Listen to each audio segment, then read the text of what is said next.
not good nor bad, today on Fortitude through Stoicism, and this is my 365-day journey of implementing the ancient philosophy of Stoicism into the life of this modern masculine man. The quote today, Roman Emperor Marcus Aurelius: "There is no evil in things changing, just as there is no good in persisting in a new state." So what is Marcus Aurelius saying here?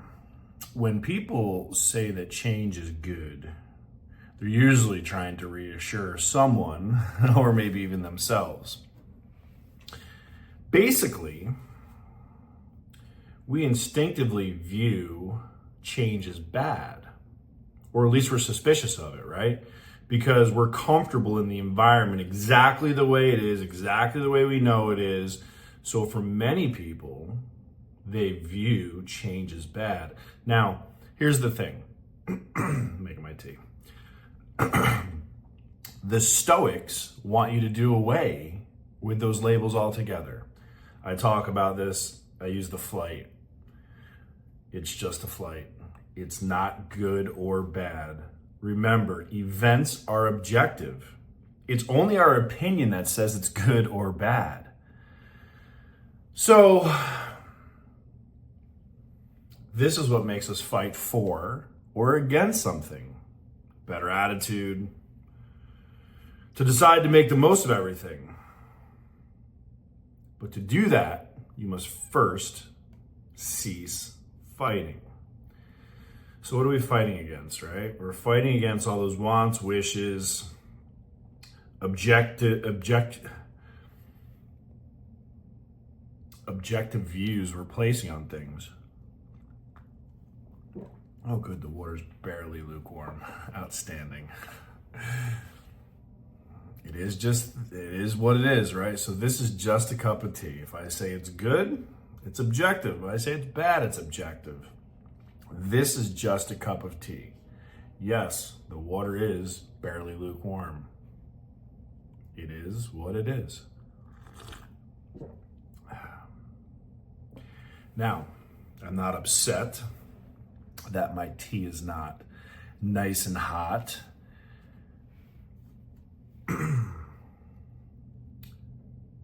I accept it for what it is. This has been an evolution, and I still get little points where I snap, and progress. Come a long way, and that's why it's the importance of the daily implementation of these things, because again, you're seeing my video vlog. What you're not seeing is my daily reflections, my other readings, how I am not only applying these, but I'm reviewing my day and using these teachings as a litmus test for my performance, my behavior, my character, all the things. It's a dance. You make progress and then you make mistakes. You make progress, then you make mistakes. I accept that. That's part of the learning curve. Now,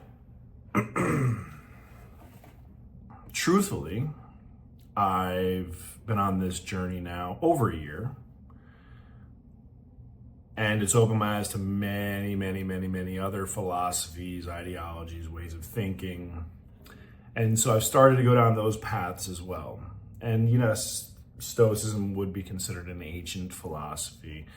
It is post-Socrates, right? So that's really a defining moment in early philosophy. So why does any of this matter? It's because 44 years of my life, I thought philosophy was ridiculous. I didn't understand it. Now I get it. Now I understand. Now I understand. But like anything else in life, it is virtually useless if you just check the box, or as most do, put it on the shelf. So that's where I'm going to talk about what I've done differently, especially with this, is this book, The Daily Stoic, that I loosely follow. It's designed to be read one page at a time, digested one day at a time over the course of a year. What I've done is I've found tremendous value in that. It is not just checking the box of accomplishing a task, but it is mastering the task. Because remember, again, the power of 100.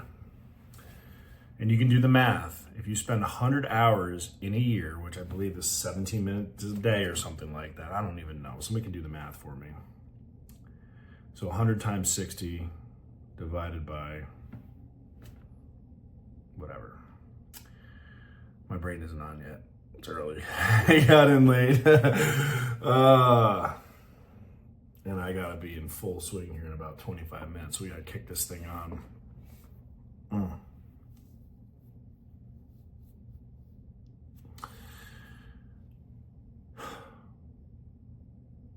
Totally lost my train of thought. That's the ADD.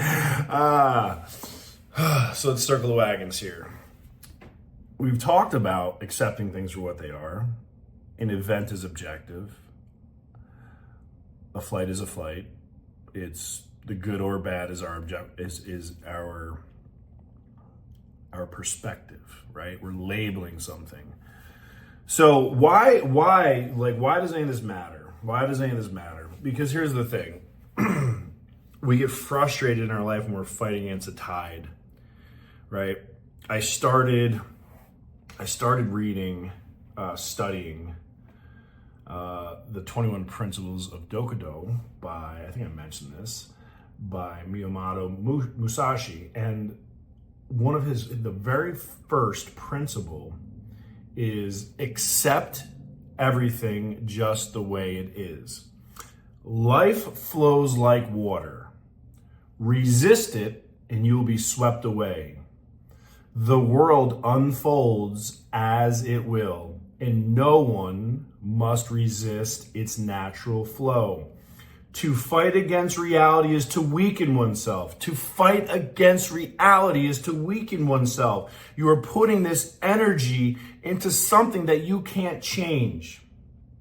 Acceptance is the first step towards mastery of your own destiny. I know I talked about this yesterday or the day before, but again, the parallels are so strong here. Because what we're talking about in the Daily Stoic is you must stop fighting the current, right? So I look at it like this. You can be a salmon and swim up that river, and you got to go past all those anglers and all those bears and all that other shit, right? Alternatively, you could be a dolphin and just swim with the waves.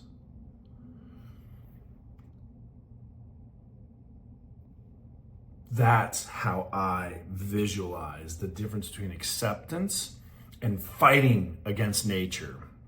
What is nature? I'm not talking about the trees and the bird. I'm talking about our universe, everything that encompasses it, right? That's nature. The world's going to keep turning. You cannot stop that. It's going to get sunny. It's going to get dark. It's going to get sunny. It's going to get dark. People are who people are, right? The study of human nature. You cannot fight that. The more you fight that, the more you weaken yourself, like Miyamoto Musashi says. To fight against reality is to weaken oneself. Acceptance is the first step towards mastery of your own destiny. I know I got a little confused. I know I got on a little bit of a tangent today. Thank you for your patience and understanding. And on that, game time.